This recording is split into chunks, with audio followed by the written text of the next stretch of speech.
கர்த்தர் எங்களை நடத்த வல்லமையுள்ள தேவனாக இருக்கிறார். எங்களை ஆசீர்வதித்து எங்களை பலப்படுத்தி இம்மட்டும் எங்களை தாங்கி நடத்துகிற தேவாதி தேவனை நாங்கள் தொடர்ந்தும் நாங்கள் சோசரிப்போம். இந்த ஆராதனையை நாங்கள் முழுதுமாக ஒப்புக் கொடுத்து நாங்கள் ஜெபிப்போம். கர்த்தர் எங்களை நடத்தும்படியாக அவருடைய ஞானத்திலே எங்களை நடத்தும்படியாக எல்லாவற்றையும் நேர்த்தியாக நடத்த கர்த்தர் எங்களுக்கு ஏற்ற ஞானத்தை தர நாங்கள் ஜெபிப்போம். பரிசுத்தமுள்ள நல்ல தெய்வமே, இந்த ஆராதனையுடைய கரத்தில் ஒப்புவிக்கிறோம். கர்த்தர் நீங்கள் நடத்துங்கப்பா, தொடக்கம் இருந்து முடிய மட்டுமப்பா உடைய பிரசன்னம் உடைய வல்லமையினால் எங்களை நீங்கள் இடை கட்டிக்கொள்ளும்படி ஆய்ச்சி வைக்கிறோம் ஆண்டவரே. பாடல்கள், துதிகள், தேவ செய்திகள், வசனங்கள் எல்லாவற்றையும் அப்பா உடைய கரத்திலே ஒப்புவிக்கிறோம் ஆண்டவரே. நீங்கள் எங்களோடு பேசுங்கள் ஆண்டவரே. நாங்கள் என்ன செய்ய வேண்டும் என்பதை எங்களுக்கு காண்பிக்கும்படி ஆய்ச்சி வைக்கிறோம் ஆண்டவரே. உடைய வல்லமை எங்களோடு கூட இருக்கட்டும். இயேசுவின் நாமத்திலே ஜெபிக்கிறேன் நல்ல பிதாவே, ஆமென். நாங்கள் வேதத்திலிருந்து ஒரு பகுதியை நாங்கள் வாசிப்போம். நீதிமொழிகள் 3ஆம் அதிகாரம் வசனங்கள் 1 தொடங்கி 10. நீதிமொழிகள் 3ஆம் அதிகாரம் வசனங்கள் 1 தொடங்கி 10. என் மகனே, என் போதகத்தை மறவாதே, உன் இருதயம் என் கட்டளைகளை காக்க கடவது. அவைகள் உனக்கு நீடித்த நாட்களையும் தீர்க்காயுசையும் சமாதானத்தையும் பெருக பண்ணும். கிருபையும் சத்தியமும் உன்னை விட்டு விலகாதிருப்பதாக. நீ அவைகளை உன் கழுத்தில் பூண்டு அவைகளை உன் இருதயமாகிய பலகையில் எழுதிக்கொள். அதனால் தேவனுடைய பார்வையிலும் மனுஷனுடைய பார்வையிலும் தயவும் நட்புத்தியும் பெறுவாய். உன் சுய புத்தியின் மேல் சாயாமல் உன் முழு இருதயத்தோடும் கர்த்தரில் நம்பிக்கையாயிருந்து உன் வழிகளெல்லாம் அவரை நினைத்துக்கொள். அப்பொழுது அவர் உன் பாதைகளை செவ்வைப்படுத்துவார். நீ உன்னை ஞானி என்று எண்ணாதே, கர்த்தருக்கு பயந்து தீமையை விட்டு விலகு. அது உன் நாவிக்கு ஆரோக்கியமும் உன் எலும்புக்கு ஊனமாகும். உன் பொருளாலும் உன் எல்லா விளைவின் முதற் பலனாலும் கர்த்தரை கனம் பண்ணு. அப்பொழுது உன் களஞ்சியங்கள் பூரணமாய் நிரம்பும், உன் ஆலைகளில் திராட்சை ரசம் புரண்டோடும். ஆமென். நன்றி ஆண்டவரே. தொடர்ந்து நாங்கள் கர்த்தரை பாடல்களை பாடி நாங்கள் ஆராதிப்போம். அவர் செய்த நன்மைகளை நினைத்து நாங்கள் பாடுவோம். அவர் எங்களை நடப்பிக்கிறபடி நாங்கள் அவரோடு கூட இருந்து அவருடைய நாமத்தை நாங்கள் உயர்த்தி அவரை நாங்கள் துதிப்போம், அவரை நாங்கள் உயர்த்துவோம். ஆமென். சோத்திரம் அப்பா. நன்றி ஆண்டவரே. அப்பா, நீர் செய்த நன்மைகள் ஏராளம் ஆண்டவரே. நீர் நல்லவர், வல்லவர், போதுமானவராக இருக்கிறீங்கப்பா. நீர் உண்மையுள்ள தேவன் ஆண்டவரே. அப்பா, எங்களுக்கு முன்னின்று எங்களை நடத்துகிற தேவனாக இருக்கிறீங்கப்பா. எரிகோ மதில் முன்னே வந்தாலும் அப்பா, நீர் எங்கள் முன்னே சென்று ஆண்டவரே கலங்காதே திகையாதே என்று சொல்லி எங்களை நடத்துகிற தேவனாக இருக்கிறீங்கப்பா. உமக்கு நன்றிகளை செலுத்துகிறோம் ஆண்டவரே. உமக்கு நன்றி அப்பா. நன்றி நன்றி நன்றி ஆண்டவரே. நன்றியால் துதி பாடு, நம் இயேசுவை நாவாடே என்றும் பாடு. நன்றியால் துதி பாடு, நம் இயேசுவை நாவாடே என்றும் பாடு. வல்லவர், நல்லவர், போதுமானவர், வார்த்தையில் உண்மையுள்ளவர். வல்லவர், நல்லவர், போதுமானவர், வார்த்தையில் உண்மையுள்ளவர். நன்றியால் துதி பாடு, நம் இயேசுவை நாவாடே என்றும் பாடு. நன்றியால் துதி பாடு, நம் இயேசுவை நாவாடே என்று பாடு. எரிகோ மதிலும் முன்னே வந்தாலும் இயேசு தன் முன்னே செல்கிறார். எரிகோ மதிலும் முன்னே வந்தாலும் இயேசு தன் முன்னே செல்கிறார். கலங்கிடாதே, திகைத்திடாதே, துதியினால் இடிந்து விடும். கலங்கிடாதே, திகைத்திடாதே, துதியினால் இடிந்து விடும். நன்றியால் துதி பாடு, நம் இயேசுவை நாவாடே என்று பாடு. நன்றியால் துதி பாடு, நம் இயேசுவை நாவாடே என்று பாடு.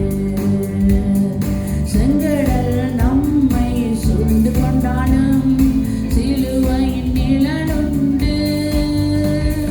செங்கடல்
அப்பா.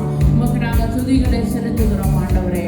பிதாவே உமக்கு நன்றி ஆண்டவரே. ஹல்லேலூயா ஹல்லேலூயா ஹல்லேலூயா அப்பா.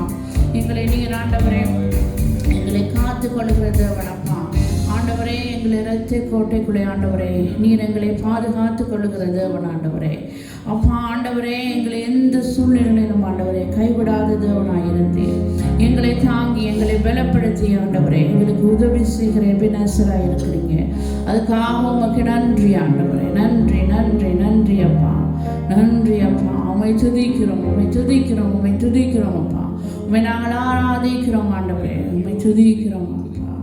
உமக்கு சோத்திரம் சோத்திரம் அப்பா. ஆமென். நான் ஒளிந்து விட்டேன் இனி எதுவும் அணுகாது, எந்த தீங்கும் தீண்டாது. இரத்த கோட்டைக்குள்ளே நான் ஒளிந்து விட்டேன் இனி எதுவும் அணுகாது, எந்த தீங்கும் தீண்டாது. நேசரின் இரத்தம் என் மேலே நெருங்காது சாத்தான். நேசரின் இரத்தம் என் மேலே நெருங்காது சாத்தான். பாசமாய் சிலுவையில் பலியானார், பாவத்தை வென்று விட்டார். பாசமாய் சிலுவையில் பலியானார், பாவத்தை வென்று விட்டார். இரத்த கோட்டைக்குள்ளே நான் நுழைந்து விட்டேன் எதுவும் அணுகாது, எந்த தீங்கும் தீண்டாது. இம்மட்டும் உதவின எபினேசரே இனியும் காத்திடுவார். இம்மட்டும் உதவின எபினேசரே இனியும் காத்திடுவார். உலகிலே இருக்கும் அவனை விட என் தேவன் பெரியவரே. உலகிலே இருக்கும் அவனை விட என் தேவன் பெரியவரே. இரத்த கோட்டைக்குள்ளே நான் நுழைந்து விட்டேன் இனி எதுவும் அணுகாது, எந்த தீங்கும் தீண்டாது. தேவனே ஒளியும் மீட்புமானார், யாருக்கு அஞ்சிடுவேன். தேவனே ஒளியும் மீட்புமானார், யாருக்கு அஞ்சிடுவேன். அவரே என் வாழ்வின் பெலனானார், யாருக்கு பயப்படுவேன். அவரே என் வாழ்வில் பெலனானார், யாருக்கு பயப்படுவேன். இரத்த கோட்டைக்குள்ளே நான் நுழைந்து விட்டேன் இனி எதுவும் அணுகாது, எந்த தீங்கும் தீண்டாது. தாய் தன் பிள்ளை மறந்தாலும் மறவாத என் நேசரே. தாய் தன் பிள்ளை மறந்தாலும் மறவாத என் நேசரே.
நன்றி அப்பா, நன்றி ஆண்டவரே.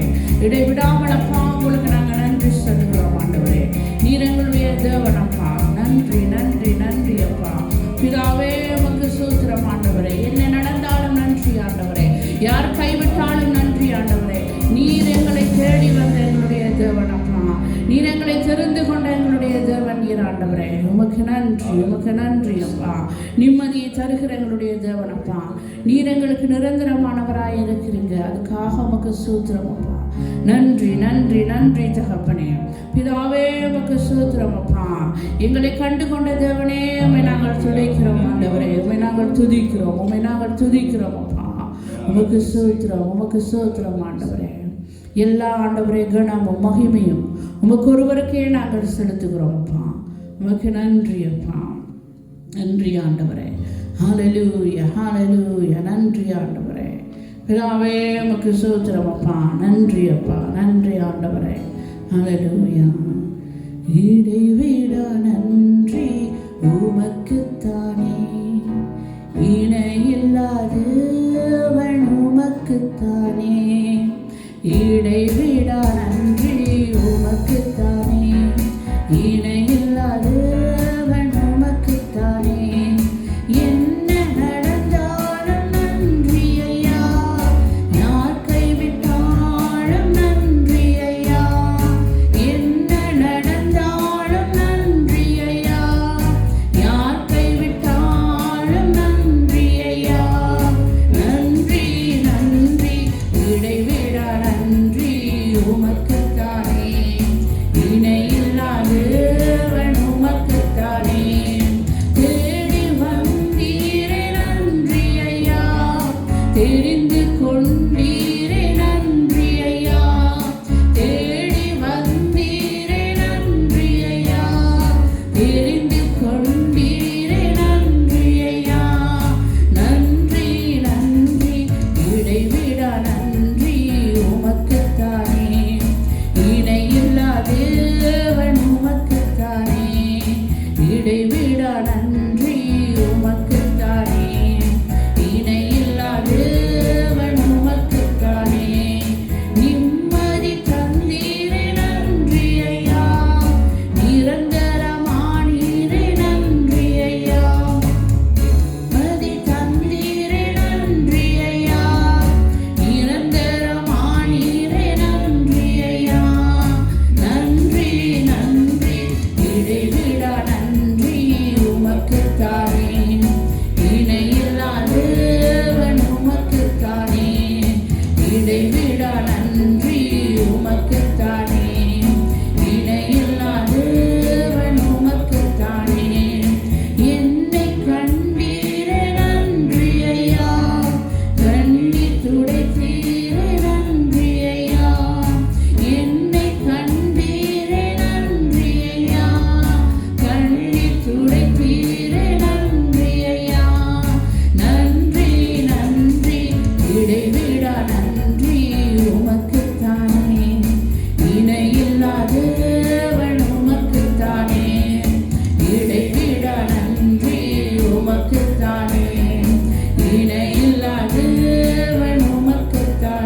இடைவிடா நன்றி உமக்குத்தான். இல்லாதவன் உமக்குத்தானே, இடைவிடா நன்றி உமக்குத்தானே, இணையில்லா தேவன் உமக்குத்தானே. ஆமென். இடைவிடா நன்றி உமக்குத்தானே, இணையில்லா தேவன் உமக்குத்தானே. நன்றி ஆண்டவரே, இடைவிடாத நன்றி உமக்கு தானப்பா. என்னை தெரிந்து கொண்டீரப்பா, அதுக்காக உமக்கு நன்றி ஆண்டவரே. எங்களை நீங்க கண்டு கொண்டீங்கப்பா, உமக்கு நன்றி அப்பா. எங்களுக்கு நிம்மதி தருகிறவரே, உண்மை நாங்கள் துதிக்கிறோம் ஆண்டவரே. அப்பா, எங்களை தேடி வந்து எங்களுடைய தேவன் நீரப்பா, உமக்கு நன்றி செலுத்துகிறோம் அப்பா. எங்களுடைய அநாதி தேவன் நீர் ஆண்டவரே, அரசாளுகிற தெய்வம் நீராய் இருக்கிறீங்கப்பா. அதுக்காக உமக்கு நன்றி நன்றி நன்றி நன்றி அப்பா.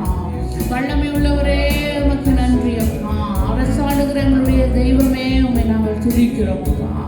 நன்றி அப்பா, நன்றி ஆண்டவரே. தகப்பனே, உமக்கு ஸ்தோத்திரம் ஆண்டவரே.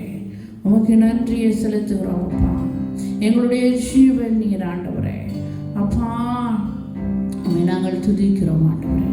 உமக்கு ஸ்தோத்திரம், உமக்கு ஸ்தோத்திரம் ஆண்டவரே. எங்களுடைய ஜெபத்தை கேட்கிற எங்களுடைய நல்ல தகப்பன் நீர் ஆண்டவரே. நன்றி அப்பா, நன்றி ஆண்டவரே. தகப்பனே, உமக்கு நன்றி அப்பா. பிதாவே, உமக்கு நன்றி ஆண்டவரே. எங்களை தாங்கிக் கொள்ளுகிறவரே, உமக்கு நன்றி அப்பா. எங்களை ஏந்திக் கொள்ளுகிறவரே, உமக்கு நன்றி அப்பா. தகப்பனே, உமக்கு நன்றி நன்றி நன்றி நன்றி நன்றி அப்பா. ஹல்லேலூயா.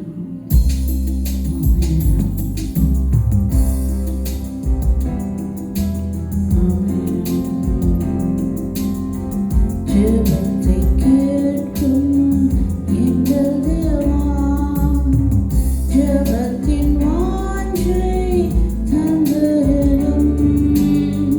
ஜெபத்திலே தரித்திருந்து ஜெபத்தின் மேன்மை காணச் செய்யும். ஜெபமே ஜீவன், ஜெபம் ஜெயம். ஜீவியத்திற்கு இதுவே சட்டம். ஜெபமே ஜீவன், ஜெபம் ஜெயம். ஜீவியத்திற்கு இதுவே சட்டம். ஊக்கத்துடனே ஒருமுகமாய் வாக்குத்தத்தத்தை பற்றிக் கொண்டு நோக்கத்தை எல்லாம் நேர்மையாக்கி கேட்கும்படிக்கு கிருபை செய்யும். ஜெபமே ஜீவன், ஜெபம் ஜெயம். ஜீவியத்திற்கு இதுவே சட்டம். ஜெபமே ஜீவன், ஜெபம் ஜெயம். ஜீவியத்திற்கு இதுவே சட்டம். ஊக்கத்துடனே ஒருமுகமாய் வாக்குத்தத்தத்தை பற்றிக் கொண்டு நோக்கத்தை எல்லாம் நேர்மையாக்கி கேட்கும்படிக்கு கிருபை செய்யும். ஜெபமே ஜீவன், ஜெபம் ஜெயம். ஜீவியத்திற்கு இதுவே சட்டம். ஜெபமே ஜீவன், ஜெபம் ஜெயம். ஜீவியத்திற்கு இதுவே சட்டம். ஆகாத நோக்க சிந்தனையை அகற்றும் எங்கள் நெஞ்சை விட்டு வாகான தாக்கும் மனமெல்லாம் வல்லமையோடு வேண்டிக் கொள்வோம். ஜெபமே ஜீவன், ஜெபம் ஜெயம். ஜீவியத்திற்கு இதுவே சட்டம். ஜெபமே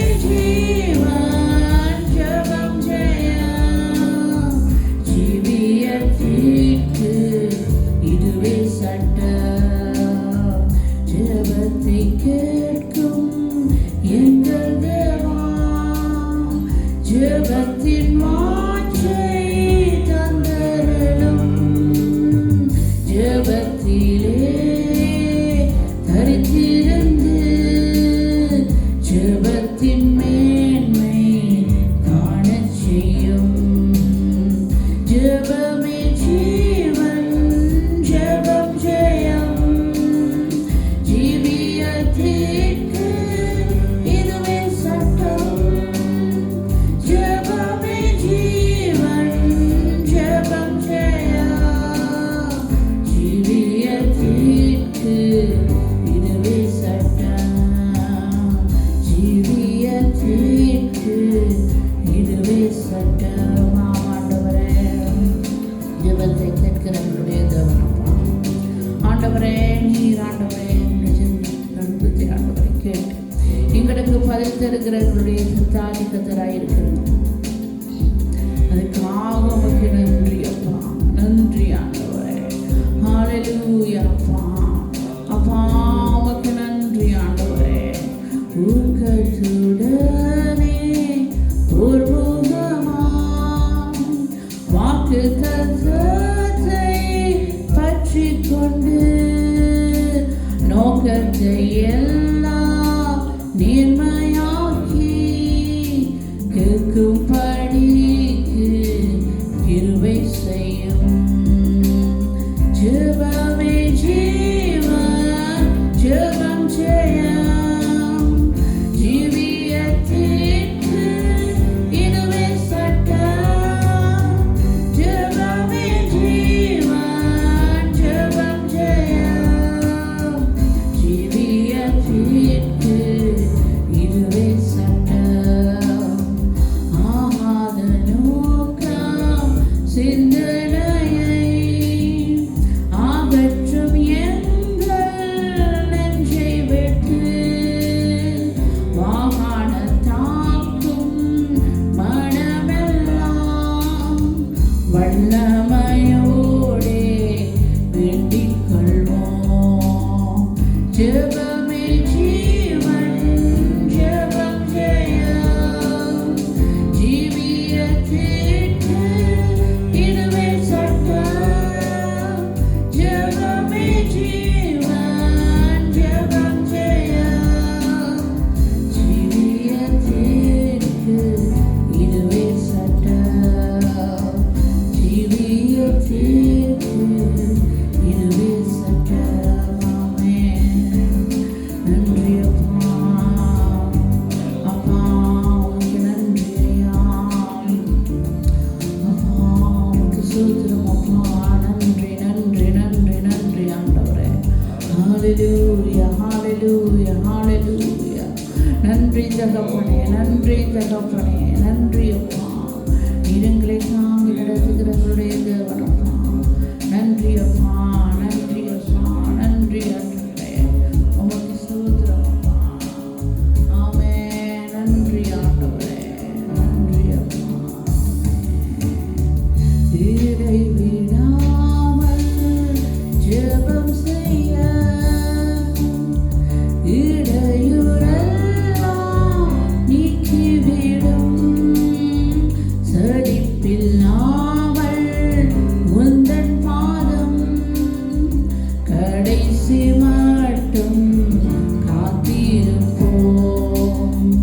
இடைவிடாமல் ஜெபம் செய்ய இடையூறெல்லாம் நீக்கிவிடும். சலிப்பில்லாமல் உந்தன் பாதம் கடைசி மட்டும் காத்திருப்போம். ஜெபமே ஜீவன், ஜெபம் ஜெயம். ஜீவியத்திற்கு இதுவே சட்டம்.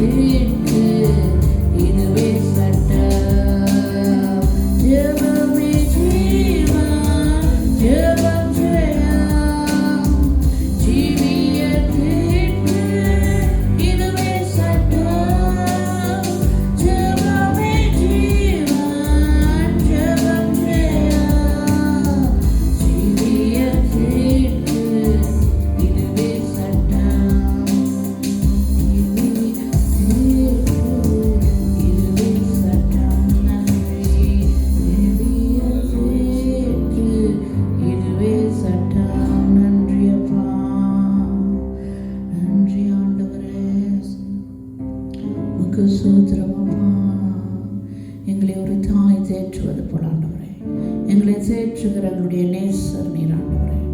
மார்போடு அணைக்கிற எங்களுடைய தேவனப்பா. எங்களை கரம் பிடித்து எங்களை நடத்துகிற எங்களுடைய வல்லமையோட கர்த்தர் நீர் ஆண்டவரே. நீர் ஒருபோதும் எங்களை கைவிட மாட்டீர் ஆண்டவரே. ஒரு நாளும் எங்களை விட்டு விலகாத தேவன் நீர் ஆண்டவரே. உமக்கு ஸ்தோத்திரம் அப்பா. நன்றி ஆண்டவரே. ஹல்லேலூயா. ஸ்தோத்திரம் அப்பா. பிதாவே உமக்கு நன்றி ஆண்டவரே. நன்றி அப்பா. ஹல்லேலூயா. ஆமென்.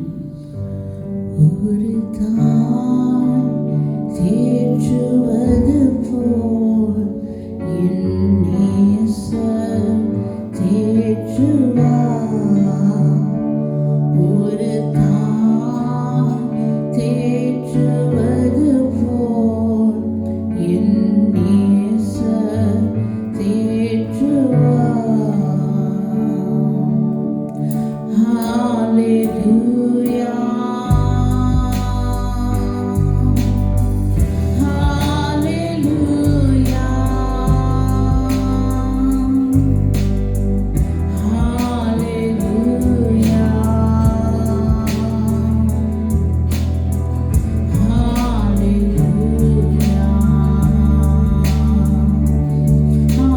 Oh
அற்புதங்கள் அதிசயங்களுக்காக உங்களுக்கு நன்றி செலுத்துகிறோம் அப்பா.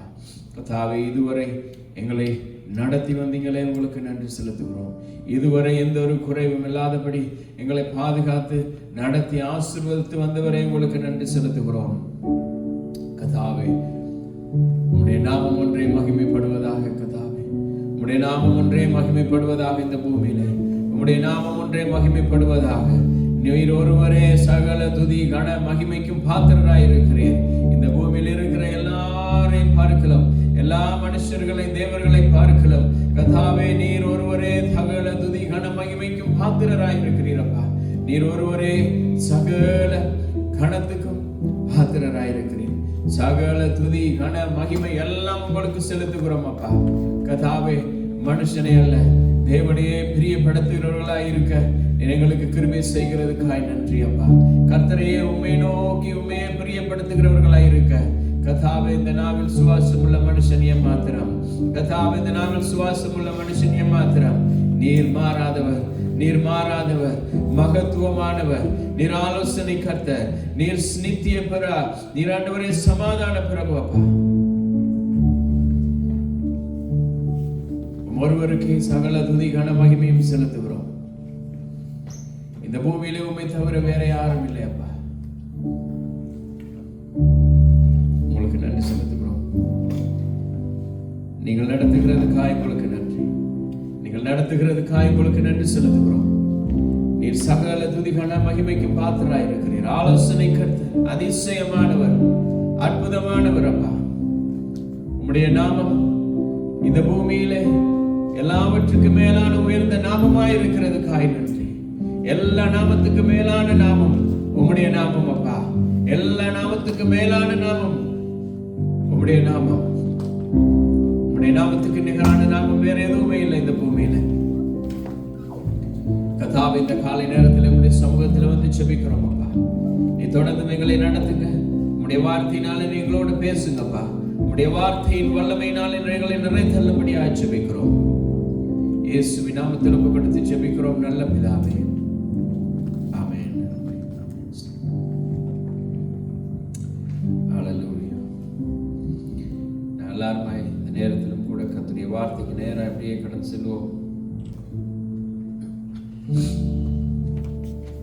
இந்த நாளிலும் கூட கர்த்தர் அவருடைய வார்த்தையினாலே எங்களோட பேசும்படியாக, இடைப்படும்படியாக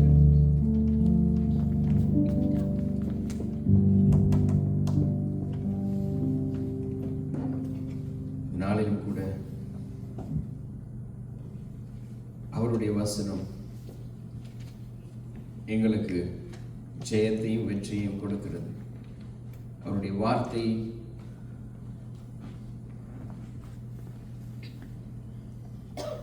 எல்லாவற்றையும் மாற்றி அமைக்கிறது.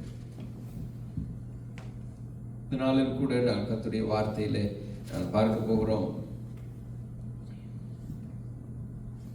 நாங்கள் ஆராதனை செய்கிறோம், அவரை துதிக்கிறோம், பாடுகிறோம், ஜெபிக்கிறோம், தொழுது கொள்ளுகிறோம், சபைக்கு வருகிறோம், எல்லாம் செய்கிறோம். ஆனால் ஒரே ஒரு கேள்வி வருகிறது, நாங்கள் யாரை ஆராதனை செய்கிறோம்? யாரை ஆராதிக்கிறோம்? மனுஷர்களை ஆராதிக்கிறோமா? மனுஷர்களை பிரியப்படுத்துகிறோமா? அல்லது நாங்கள் தேவனை பிரியப்படுத்துகிறோமா? மனுஷரை நாங்கள் அதிகமாய் நேசிக்கிறோமா? கர்த்தரை அதிகமாய் நேசிக்கிறோமா? நாங்கள் மனுஷரை நாங்கள் அதிகமாய் சந்தோஷப்படுத்துகிறோமா? எங்களுடைய தேவாதி தேவனை நாங்கள் சந்தோஷப்படுத்துகிறோமா?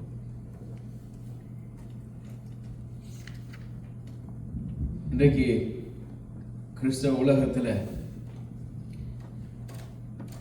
எல்லா இடங்களிலும் அதிகமாய் பாடல்கள், துதி, ஆராதனை, இசை கச்சேரிகள், மகாநாடுகள், இசை நிகழ்ச்சிகள் எல்லாமே நடக்கிறது.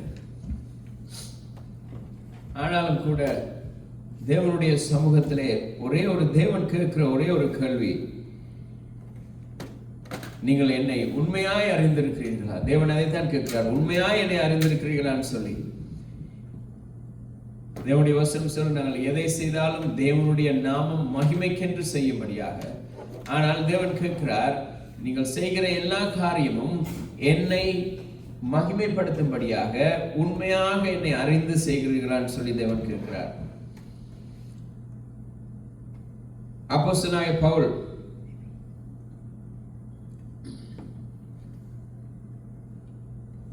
அவன் அத்தனை பட்டணத்துக்கு போகிறான். அவன் அத்தனை பட்டணத்துக்கு போகும் பொழுது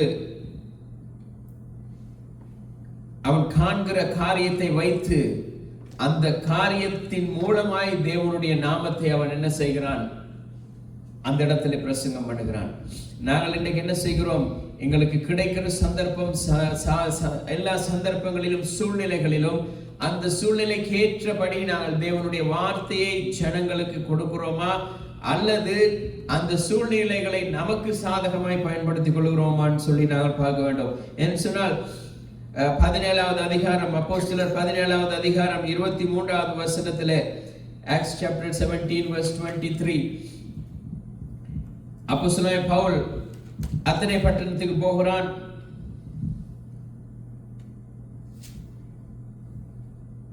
21வது வசன 19வது அதிகாரத்திலிருந்து நாங்கள் பார்க்க போகிறோம். 19வது வசனத்திலிருந்து verse 19, அவர்கள் அவனை மாஸ் மேடைக்கு அழைத்துக் கொண்டு போய், நீ சொல்லுகிற புதிதான உபதேசம் இன்னதென்று நாங்கள் அறியலாமா? நூதனமான காரியங்களை எங்கள் காதுகள் கேட்க பண்ணுகிறாய். அவைகளின் கருத்து இன்னதென்று அறிய மனதாய் இருக்கிறோம் என்றார்கள். அந்த அத்தனை பட்டணத்தார் எல்லாரும் அங்கே தங்குகிற அந்நியரும் நவமான காரியங்களை சொல்லுகிறதிலும் கேட்கிறதிலும் ஒழிய வேறொன்றிலும் பொழுது போக்குறதில்லை. அப்பொழுது பவுல் மாஸ் மேடையின் நடுவில் நின்று, அத்தனரே, எந்த விஷயத்திலும் நீங்கள் மிகுந்த தேவ பக்தி உள்ளவர்கள் என்று காண்கிறேன். எப்படி என்றால், நான் சுற்றி திரிந்து உங்கள் ஆராதனைக்குரியவைகளை கவனித்து பார்த்த பொழுது அறியப்படாத தேவனுக்கு என்று எழுதியிருக்கிற ஒரு பலிபீடத்தை கண்டேன். நீங்கள் அறியாமல் ஆராதிக்கிற அவரையே நான் உங்களுக்கு அறிவிக்கிறேன். அப்போஸ்தலனாகிய பவுல் அவன் அத்தனை பட்டணத்துக்கு போகிறான். அந்த அத்தனை பட்டணத்துக்கு போகும் பொழுது அங்க சில பிரச்சனைகள். பவுல் பேசுகிற காரியம் அவர்களுக்கு புரியாதது போல, புரிகிறது போல, விளங்குகிறது போல, விளங்காதது போல இருக்கிறது. அப்பதான் அவர்கள் என்ன செய்கிறார்கள்? மாஸ் மேடைக்கு கூட்டி போகிறார்கள். அங்கே அவர்கள் ஆராதிக்கிற, வணங்குகிற எல்லா தெய்வங்களையும் அவன் பவுல் என்ன செய்கிறான் பார்த்துவிட்டு அந்த இடத்துல போய் நிற்கிறான். அவனை கொண்டு போய் மாஸ் மேடையில நிறுத்தி விட்டார்கள்.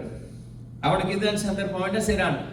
தேவனுடைய வார்த்தை அவனுக்கு எப்படி அந்த இடத்துல அந்த காரியத்தை வைத்து தேவனுடைய வார்த்தையை பகிர்ந்து கொள்ளணும் என்று சொல்லி தேவன் அவனுடைய இருதயத்திலே பேசுகிறார்.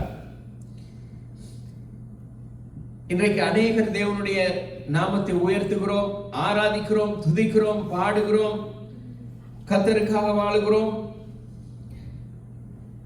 ஆனால் எங்களுடைய உதடுகளால் துதிக்கிறோம், பாடுகிறோம், தேவனை கனம் பண்ணுகிறோம். ஆனால் இருதயத்தின் ஆழத்தில் இருந்து வருகிறதா என்றால் அது ஒரு கேள்விக்குறியா இருக்கிறது. இந்த அத்தனை பட்டணத்தாரும் அப்படித்தான். உதடுகளால் துதிக்கிறவர்கள். அவர்கள் எல்லா தெய்வங்களையும் ஆராதித்து துதித்து பாடி அவர்கள் எல்லாம் செய்து கொண்டிருந்தார்கள். ஆனால் அவர்கள் அறிய வேண்டிய தேவனை உண்மையாய் அறியாதபடிக்கு அவருடைய இருதய கண்கள், மனக்கண்கள் பூட்டப்பட்டிருந்தது. அதனாலதான் அப்போஸ்தலனாகிய பவுல் பேசுகிற பொழுது அவர்களுக்கு புரியவில்லை. இந்த இடத்துல முதலாவது அவன் சொல்லுகிறான், அந்த அறியப்படாத தேவனை ஆராதிக்கிற அந்த ஜனங்கள் மத்தியிலே அவனுடைய பேச்சு எங்க ஆரம்பிக்கிறது? அவன் எல்லாம் சுற்றி தெரிந்து பார்க்கிறான். அறியப்படாத தேவனை ஆராதிக்கிற ஜனங்களை அவன் காண்கிறான். முதலாவது அவர்களுக்கு தான் பேசுகிறான் அந்த தேவனை குறித்து. யார் அந்த அறியப்படாதவர்? நீங்கள் அறியாமல் ஆராதிக்கிறவரே நான் உங்களுக்கு அறிவிக்கிறேன்.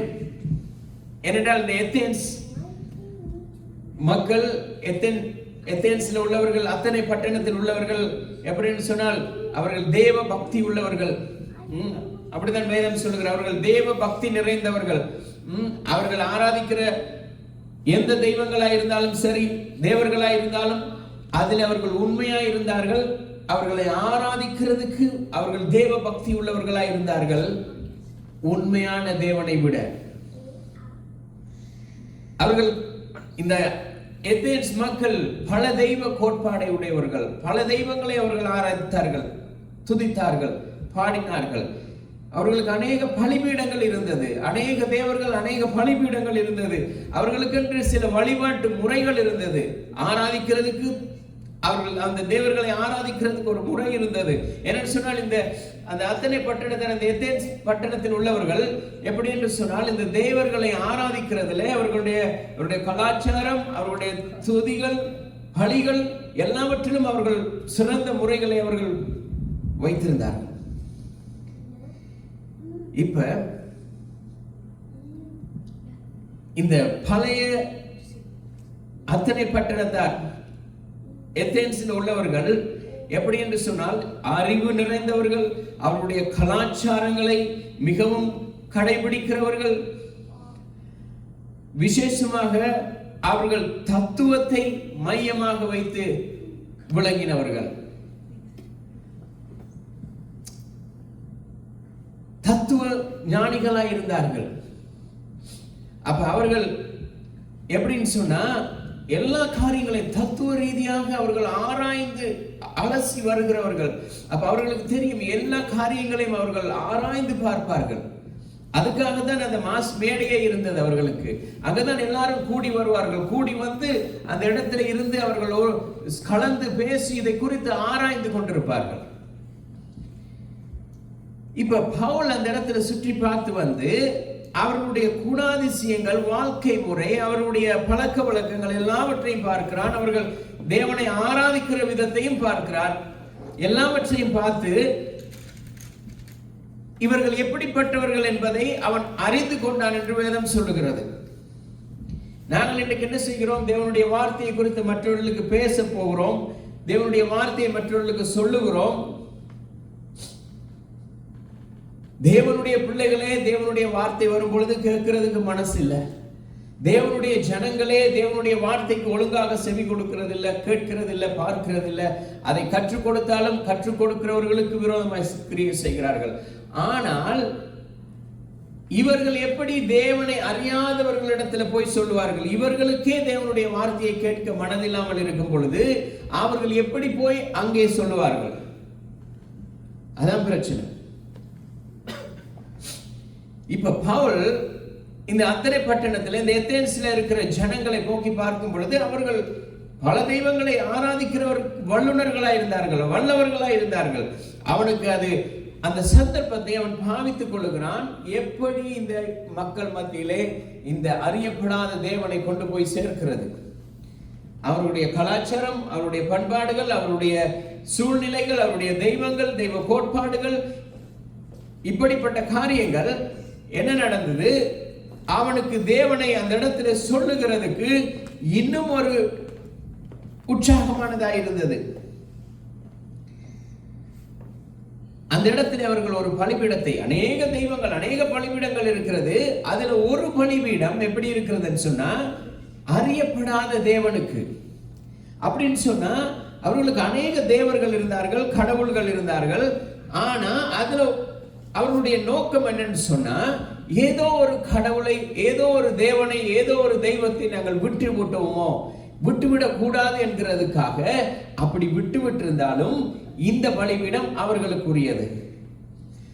எல்லா தெய்வங்களுக்கும் பலிபீடத்தை கட்டினவர்கள். ஒரு பலிபீடம் எம்டியா இருக்குது. அந்த எம்டி பலிபீடத்திலே அது அறியப்படாத தேவன். How is the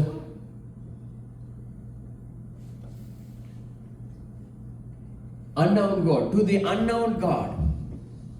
எப்படி இருக்குது? To the unknown God, அறியப்படாத தேவன். யாரா இருந்தாலும் சரி, அப்படி ஒரு தெய்வம் இந்த பூமியில இருந்தால் அந்த பலிபீடம் அந்த தெய்வத்துக்குரியது. அறியப்படாதவர், ஏன்னா அவர்களுக்கு தெரியாது, எங்கேயாவது ஒரு கடவுள் இருக்கலாம், அது அவருடைய மத நம்பிக்கை. ஆனால் அந்த அறியப்படாத தேவன் இவர்தான் என்பதை பவுல் அந்த இடத்துல அவர்களுக்கு சொல்லுகிறார். அவருடைய முக்கியமான குணாதிசயம் என்ன தெரியுமா? அத்தனை பட்டணத்தில் உள்ளவர்களுடைய முக்கியமான அவருடைய பழக்க வழக்கம் குணாதிசயங்கள்ல ஒன்று, அவர்கள் தேவ பக்தி உள்ளவர்கள், வெரி ரிலீஜியஸ்னஸ். தங்களுக்கு தெரிந்த தெரியாத எல்லா தெய்வங்களையும் அவங்க வழிபட விரும்பினார்கள். அவர்களுக்கு விருப்பம் எப்படி எந்த கடவுளா இருந்தாலும் சரி, நீங்கள் அந்த இடத்துல கொண்டு போய் ஒரு மரத்தை காட்டி இது கடவுள்னு சொன்னாலும் அதையும் வணங்குறதுக்கு ஆயத்தமா இருந்தார்கள். அப்படிப்பட்ட தெய்வ பயம் இருந்தவர்கள் தான் அந்த அத்தனை பட்டணத்தார்.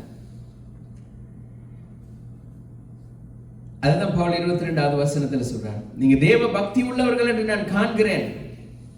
22வது வசனம் சொல்றான், நீங்கள் எவ்வளவு தேவ பக்தி உள்ளவர்கள். அத்தனைத்தாரே, எந்த விஷயத்திலும் நீங்கள் மிகுந்த தேவ பக்தி உள்ளவர்கள் என்று காண்கிறேன். பார்க்கிறேன் நீங்க எவ்வளவு உண்மையா இருக்கிறீங்க உங்களோட எல்லா கடவுள்களுக்கும். ஆனால் அந்த ஒரே ஒரு அறியப்படாத தேவனை விட்டு இப்ப அவர்கள் தேவர்களை ஆராதிக்கிறதுல மாத்திரமல்ல, அவர்கள் தத்துவங்களையும் கருத்துக்களை கேட்கிறதிலும் ஆராய்கிறதிலும் நேரத்தை அதிகமாய் செலவிட்டார்கள். வேதம் அப்படித்தான் சொல்லுது. அவர்கள் அந்த தத்துவங்களை ஆராய்ந்து அறிகிற காரியங்களிலே அவர்கள் அநேகமான நேரங்களை செலவிட்டார்கள். அந்த இடத்துல ஒன்று கூடி அவர்கள் தேவர்களை குறித்து அவர்கள் ஆராய்ந்தார்கள். அங்கிருந்து அந்நியர்களா இருக்கலாம், அந்நிய காரியங்களை சொல்லுகிறதா இருக்கலாம், அதை கேட்கிறதிலும் அதுல தங்களுடைய காலத்தை பொழுதுபோக்குறதிலும் அவர்கள் மிகவும் முக்கியமானவர்களாக இருந்தார்கள். அது மாத்திரமல்ல, அவர்கள் விவாத பிரியர்கள். எந்த காரியத்தை குறித்து தர்க்கம் பண்ணுவார்கள், விவாதிப்பார்கள். அந்த அப்படிப்பட்ட ஒரு கூட்டத்தில் உள்ளவர்கள் தான் இந்த எபிகூரியர், ஸ்தோயிக்கர். அவர்கள் உலக புகழ்பெற்ற ஞானிகள். எபிகூரியர், ஸ்தோயிக்கர். அப்ப இவர்கள் உலக புகழ்பெற்ற ஞானி. இவர்கள் என்னென்ன, இவர்களுடைய நோக்கம், இவர்களுடைய வேலை என்னன்னு சொன்னா ஆராய்கிறது, அறிகிறது, தர்க்கம் பண்றது, விவாதம் பண்றது. இவர்கள் என்ன செய்யல, இப்ப பவுலோடையும் வந்து விவாதம் பண்ண ஆரம்பிக்கிறார்கள். நீ சொல்ற அந்த அறியப்படாத தேவன் யாருன்னு எங்களுக்கு இன்னும் புரியுதில்லை, நீ சொல்றது எங்களுக்கு புரியுதில்லை, இன்னும் விவரமா சொல்லு, வந்து நடுவில் நில்லு. மாஸ் மேடைக்கு கூட்டி போய்விட்டார்கள். அந்த அந்த இடத்துல இருந்த அது என்ன சொல்றது, ஒரு அந்த மாஸ் மேடை சொல்றது ஒரு நீதிமன்றம் போல.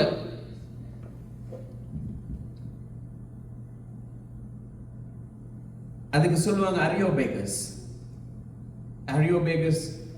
அது ஒரு மேடை, அது ஒரு கோட் போல.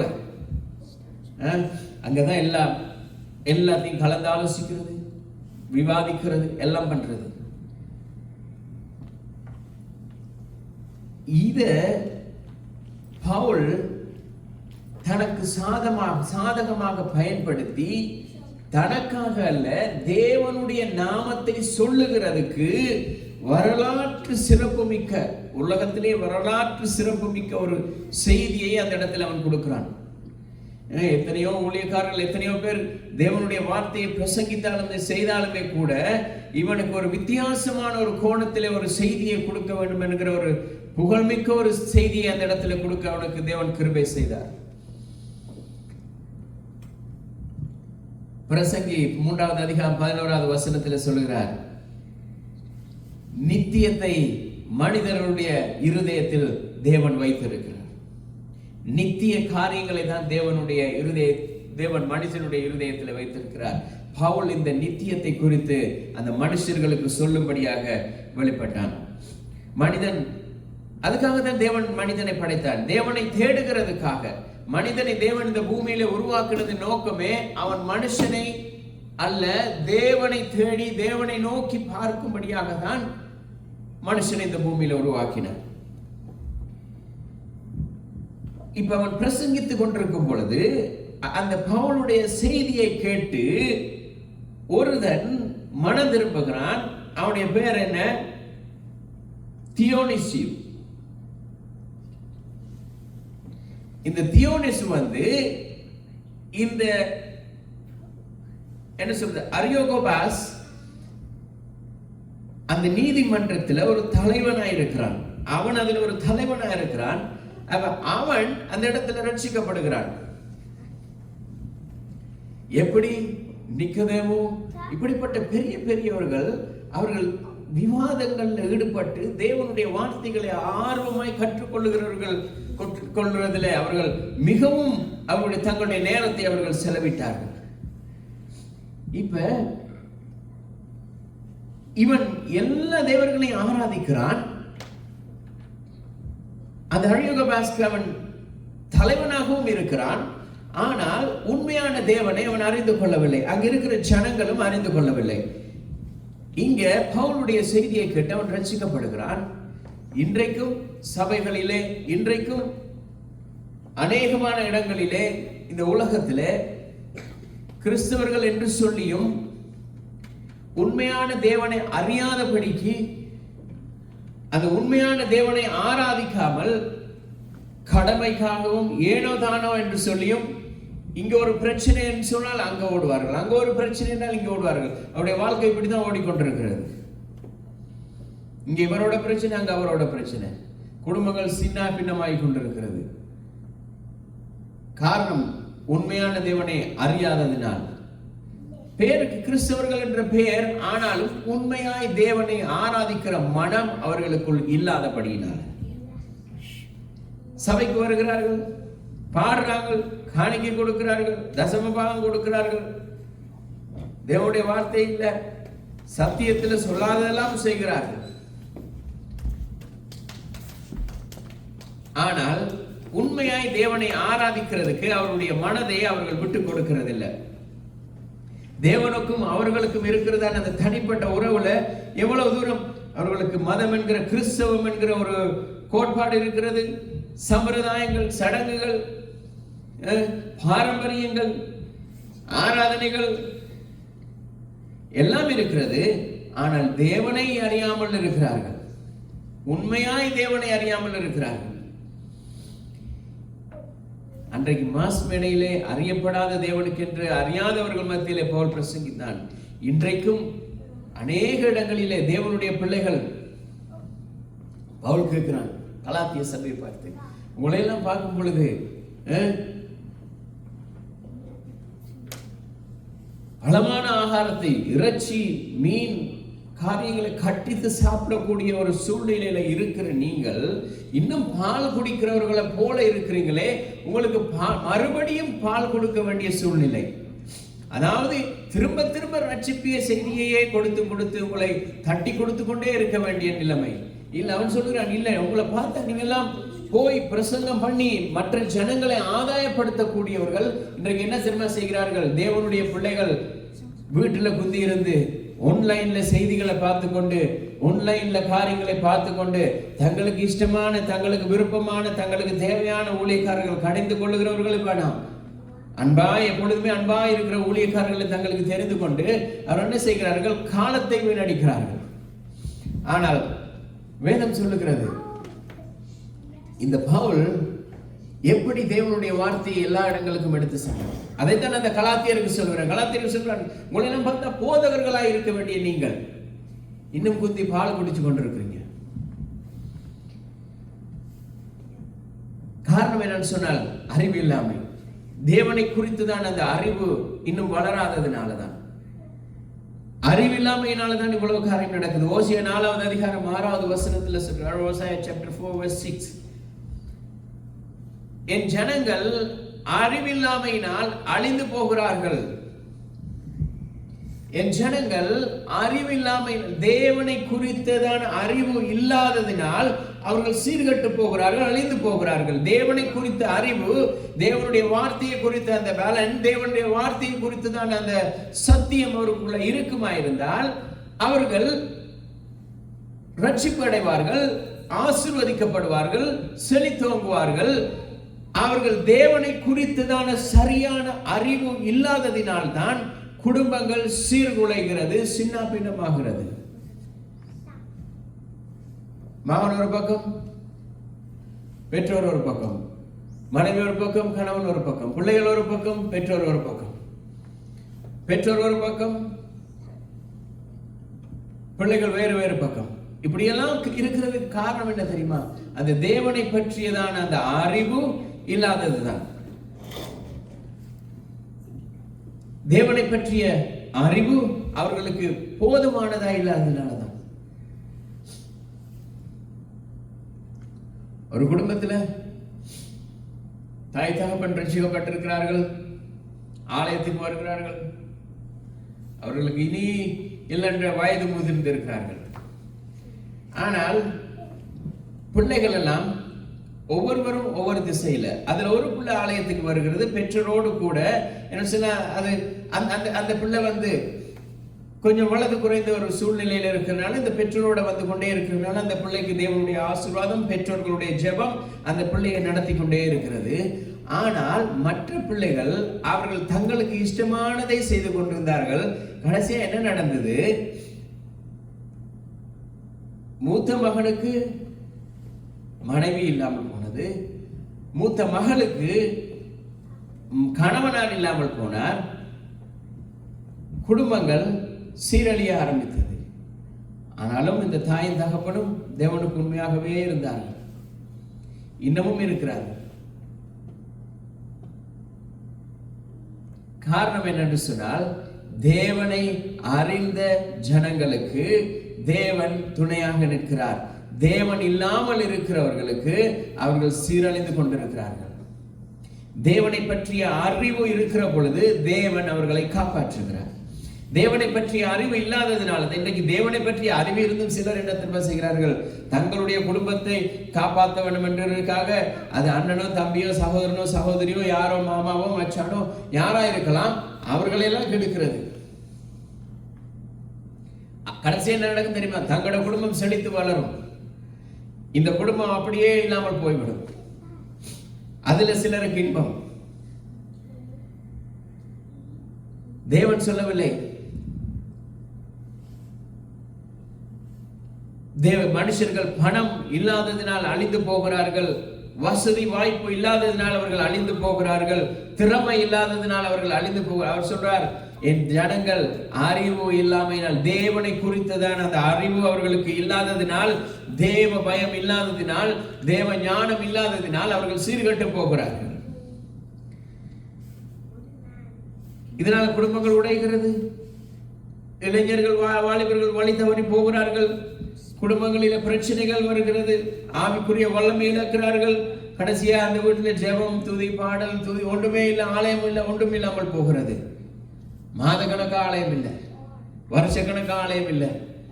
திடீரென்று ஒரு தேவனுடைய ஒரு ஊழியக்காரர் போய் ஜெபித்த பொழுது மனம் திரும்பி வருகிறார்கள், மறுபடியும் பழைய வாழ்க்கைக்கு. இது காரணம் என்னன்னு சொன்னால், தேவனை குறித்ததான அறிவு, தேவனை குறித்ததான வார்த்தை 10 வருஷம் 15 வருஷம் 20 வருஷம் ரட்சிக்கப்பட்டு ஒன்றும் பிரயோஜனம் இல்லை. தேவனுடைய வார்த்தையினுடைய ஆழம் இல்லை. தேவனுடைய வார்த்தையில அவருடைய வேர் விடாமல் இருக்கிறதுனாலதான் மேல நிக்கிற பொழுது ஒரு வெயில் அடிக்க அப்படியே காஞ்சு போகிறது. ஆனா இன்றைக்கு உள்ளவர்கள் என்ன செய்கிறார்கள்? நல்ல பாடல்கள், அந்த பாடல் இந்த பாடல், எல்லா பாடல்களும் அறிவார்கள், எல்லா பிரசங்கங்களை பத்தியும் தெரிஞ்சு வச்சிருப்பாங்க, எல்லா ஊழியக்காரர்களை பத்தியும் தெரிஞ்சு வச்சிருப்பாங்க, எல்லா பாடல் எப்படி பாடணும்னு தெரிஞ்சு வச்சிருப்பாங்க. ஒரு வார்த்தையை சொல்லும் பொழுது அந்த வார்த்தையில ஒரு தவறு வளர்ந்து, பாஸ்டர் ஒரு தவறு விட்டாலும் அந்த வார்த்தைக்கு கேள்வி கேட்கறதுக்கு தெரிஞ்சு வச்சிருப்பாங்க. யூடியூப்ல என்ன நடக்கிறது, என்ன செய்தி வருகிறது, அதுவும் தெரிஞ்சு வச்சிருப்பாங்க. ஆனால் தேவன் எப்படிப்பட்டவர், தேவன் எதற்காக எங்களை அழைத்திருக்கிறார் என்கிறதை அதை மறந்துடுவாங்க. பரிசுத்த ஆவியினுடைய வழிநடத்தலை மறந்துடுவாங்க, மறக்க மாட்டாங்க, விட்டுருவாங்க. தேவனுடைய சித்தத்தை அறிய அவர்களுக்கு மனசே இருக்காது. ஏன்னா எல்லாமே இருக்கிறது. இதுதான் சொல்லுகிறது உதடுகளினுடைய ஆராதனை. மேல் வாய் மட்டும்தான், ஒன்றுமே இல்லை, உள்ளத்துல ஒன்றும் இல்லை, இருதயத்துல இல்லை, மேல் உதடோட எல்லாம், உதட்டால எல்லாம் முடிச்சிருவாங்க. மத்தேயு 15வது அதிகாரம் 8வது வசனத்துல, இந்த ஜனங்கள் தங்கள், மத்தேயு 15:8, இந்த ஜனங்கள் தங்கள் வாயினால் என்னிடத்தில் சேர்ந்து உதடுகளினால் என்னை கனம் பண்ணுகிறார்கள், அவர்கள் இருதயமோ எனக்கு தூரமாய் இருக்கிறது. இயேசு கிறிஸ்து சொல்லுகிறார், இவர்களுடைய இருதயம் எனக்கு தூரமாய் இருக்கிறது. இன்றைக்கு அநேகருடைய சபைகள் வளர்கிறது, பெரிய கூட்டம் இருக்கிறது, இருந்தும் என்ன, அதை புரிந்து கொள்ளுகிறதுக்கு தேவனுடைய வல்லமை அந்த ஊழியருக்கோ அந்த ஜனங்களுக்கோ இல்லை. காரணம் என்னன்னு சொன்னால், எல்லாரும் நினைக்கிறாங்க ஜனங்கள் வருகிறார்கள், ரட்சிக்கப்படுகிறார், கர்த்தர் ஆசீர்வதிக்கிறார். இல்ல, ஆனால் அவருடைய உதடுகள் பேசுது, இருதயம் இயேசுவை சொல்றார். அவருடைய இருதயம் என்னோட இல்ல, எனக்கு தூரமா இருக்கிறது, என்னோட கூட வாழுகிற அந்த வாழ்க்கையில் அவர்கள் இல்லை. இது பயங்கரமான ஒரு வசனம், இதுவும் ஒரு பயங்கரமான ஒரு வசனம். அவருடைய உதடுகள் ஆடுது, இருதயம் என்னோட இல்லை என்றார் தேவன். இருதயம் இல்லாட்டி என்ன நடக்கும் தெரியுமா? தேவனோட இல்லாம இருக்கும் பொழுது செபிக்கிறாங்க, ஆனால் மனம் வேற எங்கேயோ இருக்கிறது. அவர் ஆராதிக்கிறார்கள், ஆனால் தேவனை நேசிக்கிறது இல்லை. சபைக்கு வருகிறார்கள், தேவனுடைய வார்த்தை அவருடைய உள்ளத்தில் இல்லை. ஆனால் அப்போஸ்தலனாகிய பவுல் அத்தனை பட்டணத்துக்கு போகும் பொழுது 17வது அதிகாரம் 22வது வசனத்தில் அவன் சொல்லுகிறான், உங்களை எல்லாரும் பார்க்கும் பொழுது நீங்கள் மிகுந்த தேவ பக்தி உள்ளவர்கள் என்று நான் காண்கிறேன். அவர்கள் தேவனை அறியாதவர்கள், உண்மையான தேவனை அறியாதவர்களாய் இருந்தாலும் அவர்கள் ஆராதிக்கிற வணங்குகிற தேவர்கள் மேல் அவர்கள் தேவ பக்தி உள்ளவர்களாய் இருந்தார்கள். இன்றைக்கு தேவனுடைய பிள்ளைகள் என்று சொல்லிக் கொண்டும் தேவ பக்தி இல்லாதவர்கள் அவர் தேவ பக்தியின் வேஷத்தை தரித்து கொண்டிருக்கிறார்கள். அவ்வளவுதான். அவர்கள் ஆன்மீகவாதிகள், ஆனால் ரட்சிக்கப்பட்டவர்கள் அல்ல. இன்றைக்கும் சபைக்குள்ள ஆன்மீகவாதிகளாய் இருக்கிறார்கள், கிறிஸ்தவ ஆன்மீகவாதிகளாய் இருக்கிறார்கள். ஆனால் தேவ ரட்சிப்பு, தேவ ஞானம் அவர்களுக்குள்ளே இல்லாமல் இருக்கிறது. யோவான் 4வது அதிகாரம் 22வது வசனம், ஜான் சாப்டர் 4 verse 22, நீங்கள் அறியாததை தொழுது கொள்ளுகிறீர்கள் என்று சொல்லுகிறார். நீங்கள் அறியாததை தொழுது கொள்ளுகிறீர்கள். யோவான் 4வது அதிகாரம் 22வது வசனம், நீங்கள் அறியாததை தொழுது கொள்ளுகிறீர்கள், நாங்கள் அறிந்திருக்கிறதை தொழுது கொள்ளுகிறோம். ஏனென்றால் ரட்சிப்பு யூதர்கள் வழியாய் வருகிறது. உண்மையாய் தொழுது கொள்ளுகிறவர்கள் பிதாவை ஆவியோடும் உண்மையோடும் தொழுது கொள்ளும் காலம் வரும், அது இப்பொழுதே வந்திருக்கிறது. தம்மை தொழுது கொள்ளுகிறவர்கள் இப்படிப்பட்டவர்களாய் இருக்கும்படி பிதாவானவர் விரும்புகிறார்.